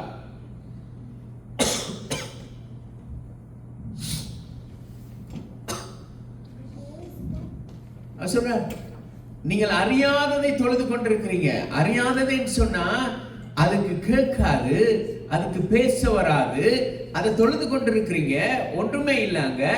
ஆனால் அறிய வேண்டிய விஷயத்தை நீங்கள் அறியாமல் இருக்கிறீங்க. அந்த பிதாவை தொழுது கொள்ளும் காலம் வரும் சொல்றார், அது இப்பொழுதே வந்திருக்கிறது. கர்த்தராகிய இயேசு கிறிஸ்து இந்த பூமிக்கு வந்த பொழுது அவரை தொழுது கொள்ளுகிறதான காலம். தேவாலயத்துக்கு மாத்திரம் போய் அந்த இல்ல, தேவாலயத்துல போய் அந்த இடத்துல பாவ மன்னிப்பு பலி செலுத்துகிறதல்ல. அவர் சொல்கிறார், தேவனை தொழுது கொள்ளுகிற காலம், எல்லா இடங்களிலும் எல்லா நேரங்களிலும் கர்த்தருக்காக தன்னுடைய நாமத்தை உயர்த்தும்படியான காலம் இப்பொழுதே வந்திருக்கிறது.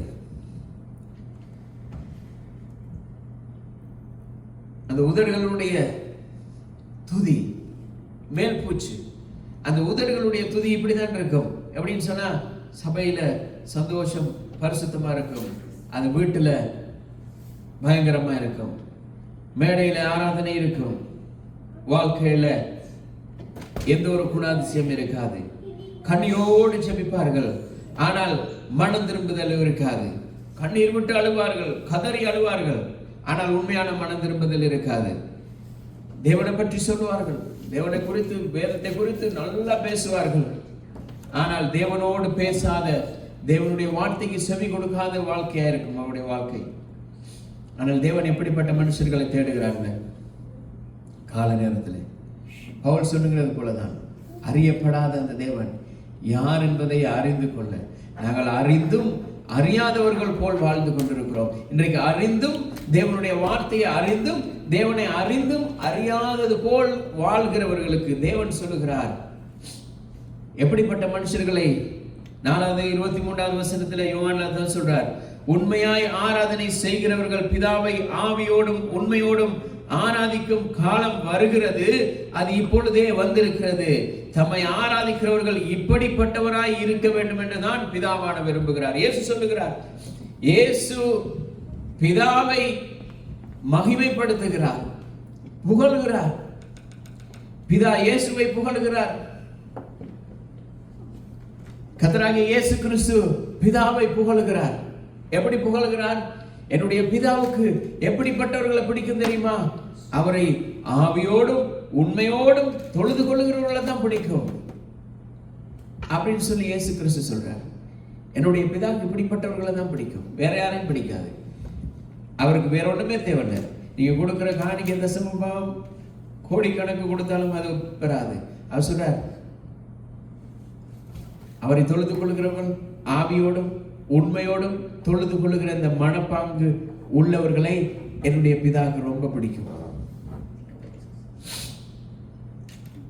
எங்களுடைய தேவன் இசையையோ திறமையோ கூட்டத்தையோ அல்ல, ஆராதனைகளையோ அல்ல, அவர் உள்ளத்தை தான் தேடுகிறார்.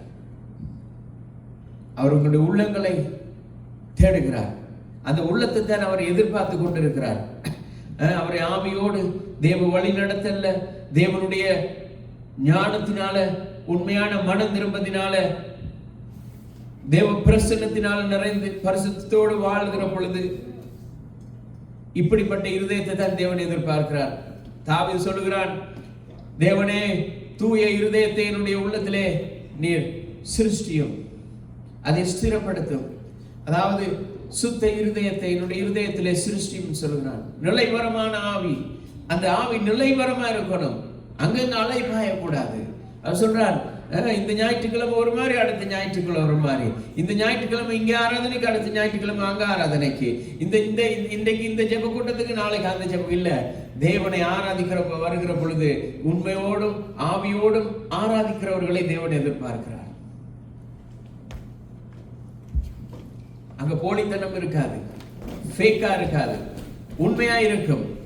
அந்த இடத்துல மாய்மாலம் இருக்காது, மகிமை இருக்கும். அங்க மேல் பூச்சி இருக்காது, மேலான பரிசுத்தம் இருக்கும். அந்த மாய்மாலம் இல்ல, மகிமையை தான் தேவன் எதிர்பார்க்கிறார். ரெட்ட வேஷம் தரித்து கொண்டிருக்கிறது. இன்னைக்கு அநேகர் ரெட்ட வேஷம் தரித்து கொண்டிருக்கிறார்கள். ஊழியர் பார்க்கும் பொழுது கதைக்கிறது வேற மாதிரி இருக்கும், பின்னால போய் கதைக்கிறது வேற மாதிரி இருக்கும். ஆனா சிலர் அது ஒரு படி மேல போய் நேருக்கு நேராகவே கதைச்சுவாங்க. யார் ஊழியர் அது எப்படிப்பட்டவர்கள்? இன்னைக்கு யூடியூப்ல எல்லாம் திறந்தாலும் அப்படிதான் இருக்கும். ஒவ்வொரு ஊழியக்காரரை பத்தியும் எல்லாம் பேசுறது. அது தேவனுடைய வேலை, அது கர்த்தருடைய வேலை. கர்த்தர் பார்த்து கொள்வார் அந்த வேலைகளை. ஆனா இன்றைக்கு மனுஷன் கர்த்தர் சொன்ன வேலையை விட்டுட்டு அவர்கள் வேற வேலை பார்க்கறாங்க. பேர் கிறிஸ்தவர்கள் என்று சொல்லிக்கொண்டு தேவ பயம் இல்லாதவர்களாய் அவர்கள் தேவன் செய்ய வேண்டிய வேலைகளை அவர்கள் செய்து நியாயம் தீர்த்துக் கொண்டிருக்கிறார்கள். பிதா சொல்லுகிறார், நியாயம் தீர்க்கிற அதிகாரம் பிதா கொடுத்திருக்கிறார் பொறுப்பை.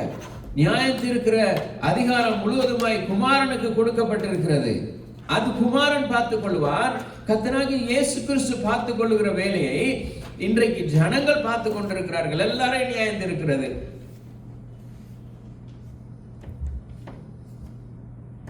தேவன் வெளிப்புற அப்படி மேல் பூச்சி பார்க்கிறது இல்லை. அதான் சாமுவேல் 16வது அதிகாரம் 7வது வசனம் சொல்றார், மனுஷன் முகத்தை பார்க்கிறான், கர்த்தரோ இருதயத்தை பார்க்கிறார். அவனுடைய இருதயத்தை தான் அவர் பார்த்து கொண்டிருக்கிறார்.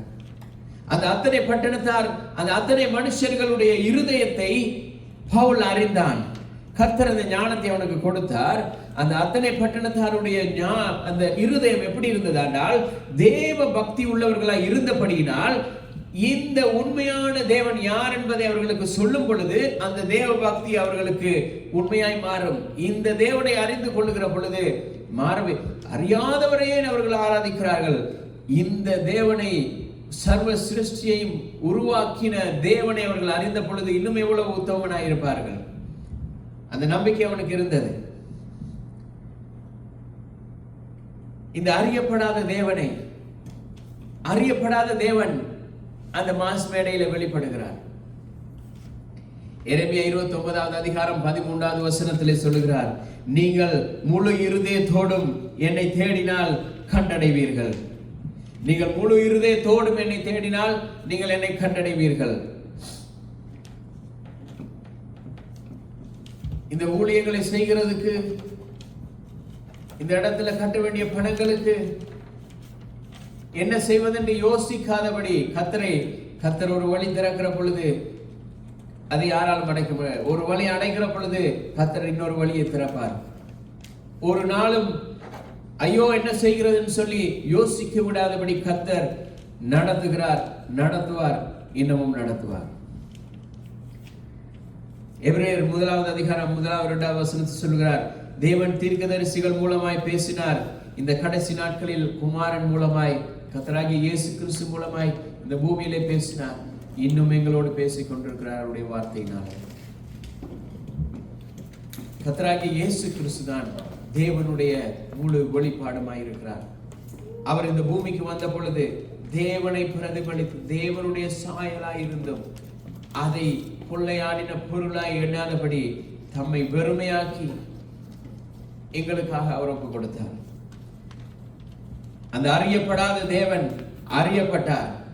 யார் இந்த அறியப்படாத தேவன்? பவுல் சொன்னார், நீங்கள் அறியப்படாத அந்த தேவனை தான் நான் பிரசங்கித்துக் கொண்டிருக்கிறேன். அவர்கள் ஆராய வலிக்கிட்டார்கள், அவர்கள் ஆராய ஆரம்பித்தார்கள், தர்க்கம் பண்ண ஆரம்பித்தார்கள். அந்த அத்தனை பட்டத்தினால் 3 விதமான காரியங்களை செய்தார்கள். ஒரு கூட்டம் தர்க்கம் பண்ண ஆரம்பித்தது, ஒரு கூட்டம் எதிர்த்து நின்றது, ஒரு கூட்டம் விசுவாசித்தது. அந்த அறியப்படாத தேவனை அவர்களுக்கு அவன் அறிவிக்கும் பொழுது அந்த இடத்துல காரியம் நடந்தது. ஜனங்கள் யார் அந்த அறியப்படாத தேவன் என்பதை அவர்கள் அறிந்து கொண்டார்கள். இந்த மேடையில அந்த பலிபீடத்திலே அறியப்படாத தேவன் என்று எழுதி இருக்கிறது. அந்த தேவன் வெளிப்பட்டார். மறைக்கப்பட்டிருந்த அந்த மேடையில, அந்த பலிபீடத்தில் மறைக்கப்பட்டிருந்ததான கிறிஸ்து அந்த இடத்துல வெளிப்படுகிறார். அப்போஸ்தலனாகிய பவுலுடைய பிரசங்கத்திலே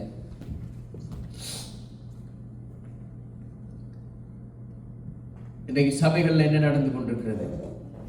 ஆரம்ப சபை எப்படி இருக்கிறது? ஆதி திருச்சபை எப்படி இருந்தது? இன்றைக்கு ஆதி திருச்சபையில இந்த காரியங்கள் நடந்திருந்தால் ஏன் இன்றைக்கு நடக்க முடியாது?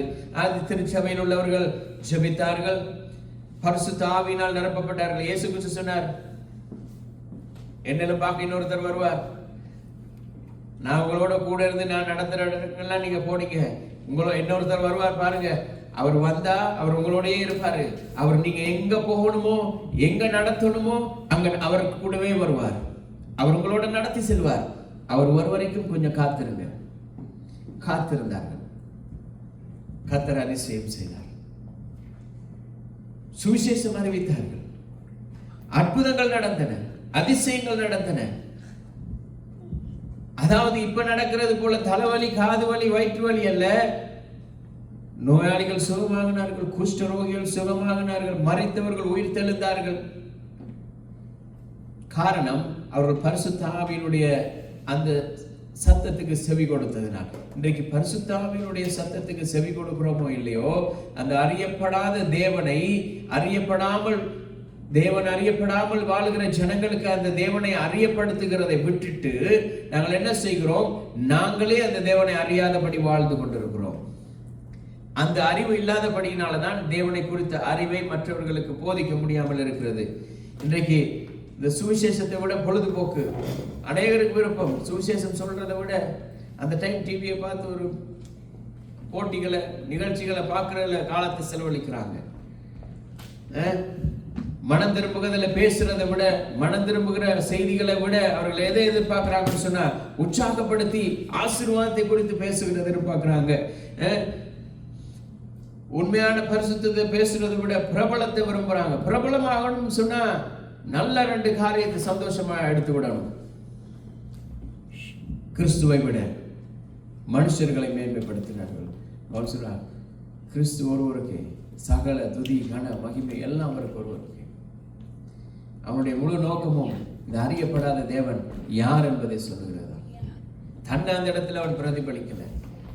கர்த்தராகிய இயேசு கிறிஸ்து அந்த பலிபீடம் அவருக்குரியதுன்னு சொல்றான். அது சொல்றான், இந்த அறியப்படாத இந்த பலிபீடம் அது அவருடையது, அவர் தான் அதுக்கு சொந்தக்காரர். இந்த இடத்துல இருக்கிற எல்லா தேவர்களை பார்க்கலும் அவர் தான் பெரியவர்.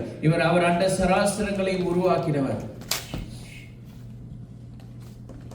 இந்த சுவிசேஷத்தினுடைய மையம் கர்த்தராகிய இயேசு கிறிஸ்து சிலுவையில் மரித்தார், அடக்கம் பண்ணப்பட்டார், உயிர் தெழுந்தார், மறுபடியும் அவர் இந்த பூமிக்கு வரப்போகிறார்.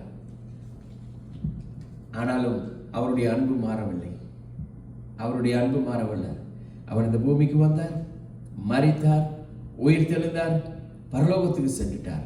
ஆனாலும் அவர் மறுபடியும் வரப்போகிறார். அவருடைய அன்பு மாறவே இல்லை.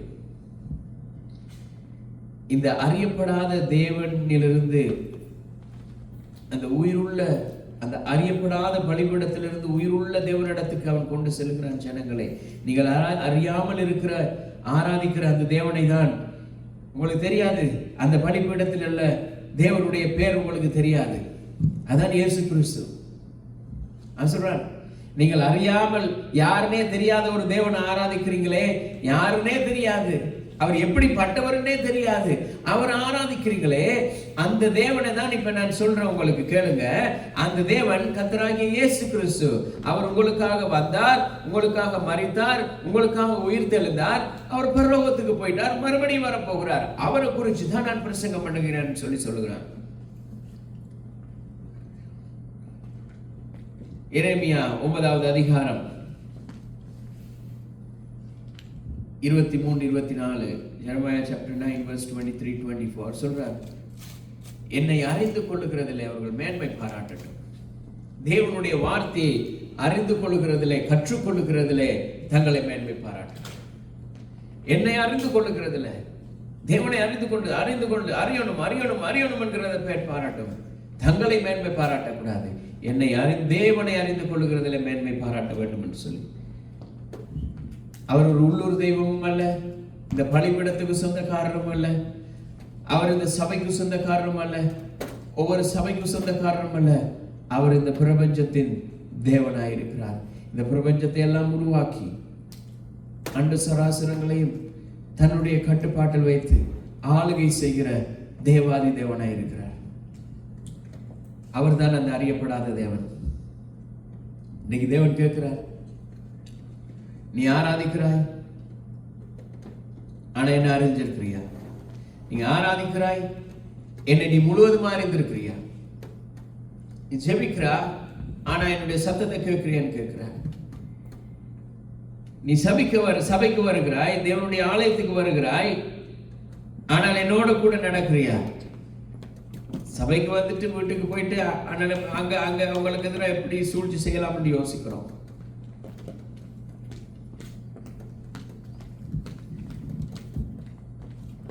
ஆனால் தேவன் சொல்றார், ஆவியோடும் உண்மையோடும் ஆராதிக்கும்படியாக அந்த அத்தனை பட்டணத்தாருக்கு அறியப்பட தேவன், உண்மையான தேவனை அறியாத அவர்களுக்கு இருந்த தேவ பக்தி மற்றவர்களுக்கும் வரும்படியாக தான் பவுல் இந்த இடத்துல இந்த இடத்துல இந்த காரியம் எழுதப்பட்டிருக்கிறது. அறியப்படாத தேவனுக்கே அவர்கள் அவ்வளவு ஆராதனை செய்வார்களா இருந்தால், உண்மையான தேவனை அறிந்து கொண்டால் அவர்கள் எப்படி ஆராதனை செய்வார்கள் என்று சொல்லி இந்த இடத்துல தெளிவாய் காட்டுகிறார். தேவனை அறிந்து கொள்ள விரும்புகிற ஒரு வாழ்க்கையா இருக்கணும். அதான் தேவன் எதிர்பார்க்கிறார். சுவிசேஷத்துல நிலைத்திருக்கிற ஒரு வாழ்க்கையா இருக்கணும், சத்தியத்துல நிலைத்திருக்கணும், சுவிசேஷத்தை சொல்லுகிறதுல பிரசங்கிக்கிறதுல உத்தமமான ஒரு வாழ்வாயிருக்க வேண்டும், பரிசுத்த ஆவியால் நிரப்பப்பட்டு ஆவியானவருடைய வழிநடத்தல செல்லுகிற ஒரு வாழ்க்கையா இருக்க வேண்டும். அந்த அறியப்படாத தேவனை நிராகரிக்க முடியாது. அந்த அறியப்படாத தேவனை நாங்கள் நிராகரிக்க முடியாது.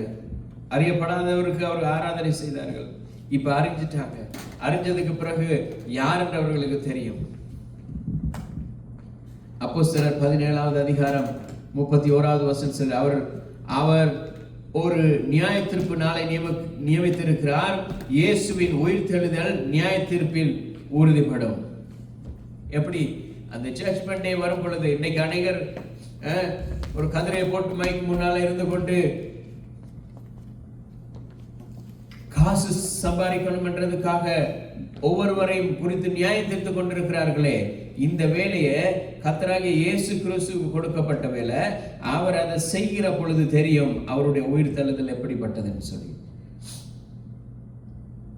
அதனாலதான் யோவான் 5:22 சொல்லுகிறார், நியாயம் தீர்க்கும் சகல அதிகாரமும் குமாரனுக்கு கொடுக்கப்பட்டிருக்கிறது. கர்த்தராகிய இயேசு கிறிஸ்து கொடுக்கப்பட்டிருக்கு. அவர் தான் எல்லாவற்றையும் நியாயம் தீர்ப்பார். 17வது அதிகாரம் யோவான் 17:3 சொல்றாரு, ஒரே தெய்வம், ஒரே மெய்யான தேவனாகிய உம்மையும் நீர் அனுப்பினவர் கிறிஸ்துவையும் அறிகிறதே நித்திய ஜீவன். ஒன்றான மெய் தேவன், ஒரே தேவன், நீங்கள் ஒருவரே தேவன். உங்களை அறிகிறதையும் உம்மை அனுப்பினவராகிய நீர் அனுப்பின இயேசு கிறிஸ்துவை, பிதாவே உங்களை அறியணும், எங்களுக்கு உங்களை அறியணுமாய் இருந்தால் நீங்கள் அனுப்பின குமாரனாகிய இயேசு கிறிஸ்துவையும் நாங்கள் அறிய வேண்டும். அவரை அறிகிறதே எங்களுக்கு அந்த நித்திய ஜீவனுக்கு வழிவகுக்கும். ஆனால் இன்றைக்கு நாங்கள் ஆராதனை செய்கிறோம். யார் அதை ஆராதனை செய்கிறோம்? அந்த அறியப்படாத பலிபீடத்தை ஆராதிக்கிறோமா? இல்லாவிட்டால் அந்த அறியப்படாத தேவன் யார் என்று தெரிந்து கொண்டு அவரை ஆராதிக்கிறோமா? அறியப்படாத தேவனிடம் இருந்து ஆவியோடும் உண்மையோடும் ஆராதிக்கிற தேவனிடத்துக்கு நாங்கள் கடந்து செல்வோம். இந்த கால நேரத்தில் எங்களை தேவனுடைய சமூகத்தில் ஒப்புக் கொடுப்போம். அந்த அத்தனை பட்டணத்தாருக்கு பவுல் சொன்னது போல, அந்த நீங்க நான் சுற்றி திரிந்து பார்த்தேன். நீங்க எல்லாரும் மிகுந்த தேவ பக்தி உள்ளவர்களாய் இருக்கிறீங்க. மிகுந்த தேவ பக்தி உள்ளவர்களாய் இருந்து எல்லா தேவர்களையும் ஆராதிக்கிறீங்க. ஆனா ஒரு பலிபீடம் எம்டியா இருக்கிறது.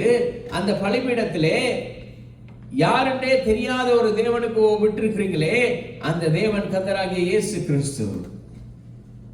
அந்த இயேசு கிறிஸ்துவுக்காக தான் நீங்க அந்த பலிபீடத்தை விட்டிருக்கிறீங்க. இதுதான் சந்தர்ப்பம். இதுக்கு தான் நீங்க அவர்களை விட்டிருக்கிறீங்க. அந்த அறியப்படாத தேவன் கர்த்தராகிய இயேசு கிறிஸ்து.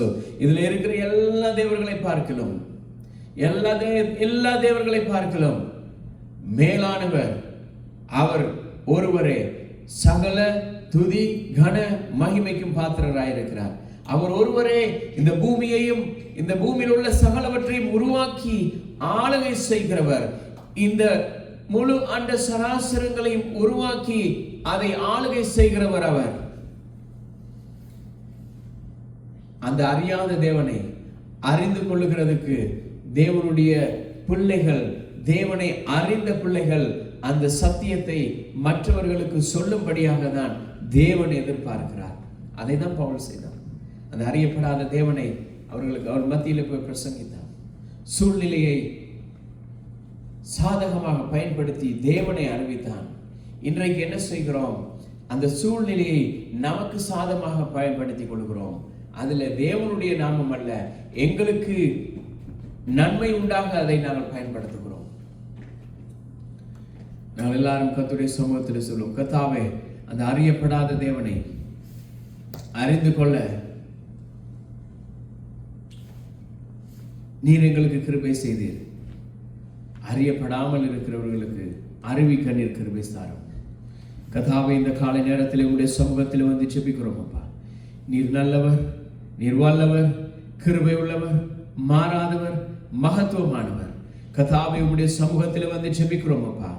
நீங்களே எல்லாவற்றுக்கும் எல்லாமா இருந்து நீங்கள் கர்த்தாவே இந்த பூமியை உருவாக்கினதின் நோக்கத்தை, இந்த பூமியில மனுஷனை உருவாக்கினதின் நோக்கத்தை மனுஷன் அறிந்து கர்த்தாவே உம்முடைய நோக்கமே உம்மை ஆராதிக்கிறதுக்கு, உம்மை உயர்த்தும்படியாகவே நீர் மனுஷனை தெரிந்து கொண்டீர், உருவாக்கினீர். அந்த நோக்கத்துக்கு உட்பட்டவனாய் மனுஷன் உம்மை ஆராதிக்க, உம்மை துதிக்க அவனுக்கு உம்முடைய வல்லமையை நீர் காட்டியிருந்தப்பா. கர்த்தாவே உம்முடைய நாமம் தரிக்கப்பட்ட உம்முடைய பிள்ளைகள் எங்கெங்க இருக்கிறார்களோ அவருடைய வாழ்க்கையிலே அறியப்படாத இந்த தேவனை எல்லா ஜனங்களுக்கும் அறிவிக்க உம்முடைய கிருபையை நீர் கொடுப்பீராக. இயேசுவின் நாமத்தில் ஒப்புக் கொடுக்கிறோம். தொடர்ந்து உம்முடைய கிருபை சூழ்ந்து கொள்ளும்படி ஆட்சேபிக்கிறோம். வழி நடத்துங்க. இயேசுவின் நாமத்தில் ஒப்புக் கொடுத்து ஜெபிக்கிறோம் நல்ல பிதாவே, ஆமென். நாம சேர்ந்து சொல்லுவோம். என் ஆத்துமாவே கர்த்தரையே ஸ்தோத்திரி, என் முழு உள்ளமே பரிசுத்த நாமத்தையே ஸ்தோத்திரி. என் ஆத்துமாவே கர்த்தரையே ஸ்தோத்திரி, அவர் செய்யும் சகல உபகாரங்களையும் மறவாதே. நம்முடைய கர்த்தராகிய இயேசு கிறிஸ்துவின் கிருபையும் தேவனுடைய அன்பும் பரிசுத்த ஆவியானவருடைய அந்யோன்ய ஐக்கியமும் எங்கள் அனைவரோடும் கூட இருந்து நடத்துவோம்.